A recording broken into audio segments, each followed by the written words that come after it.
నమస్తే అండి. మాది SP detector ground water survey. ఈ రైతు పొలంలోకి వెళ్ళాను. 2 ఎకరాలు ఉంటుంది. 2 ఎకరాలు సర్వే చేసి కండిషన్ లేదు సార్, బోర్ వేయకండి, డబ్బులు వేస్ట్ చేసుకోకండి సొంత చెప్పాను. అయినా సరే అని వాళ్ళు టెంకాయ తెచ్చి వేసినారు. ఫెయిల్యూర్ జరిగినది. ఏ రైతైనా నష్టపోకండి. చూడండి, రైతు మాటల్లోనే మీరు వినండి, వినిపిస్తాను. అట్లా 2 ఎకరాల పొలం ఉన్నది. 20 బోర్ల కంటెక్కేసాం. సారు ఏకమనాంగ చేసినాం. నీళ్ళు వాళ్ళే కుక్క ఫెయిల్.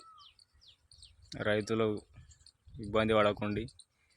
సార్ చెప్పిండు మాకు, అయినా కానీ మేమే వేసినాం, చూసినాం, వాటర్ వల్లేవు. సార్ చెప్పిండు బోర్ వేయకమని, మేమే మా ఇష్టంతో వేసినాము. ఫెయిల్ అయ్యింది. రైతులు ఇబ్బంది పడకండి, ఫెయిల్ కాకండి. సార్ మాటలు విన్నారు కదా. ఇక్కడ ఒక్క గ్యాప్ అన్న కనిపిస్తున్నదా? మొత్తం తెల్ల డస్ట్. ఆ గ్యాప్ కావాలంటే ఆధునిక పద్ధతితో సర్వే చేయించుకోండి. ఆధునిక మిషన్లు ఉన్నాయి. నష్టపోకండి. ఆ గ్యాప్ ఎన్ని ఫీట్లలో వస్తుంది, ఎంత డెప్త్ వేయాలి, ఎంత లోతు వేయాలి అనేది చెప్తాము. నష్టపోకుండా సర్వే చేయించుకోగలరు.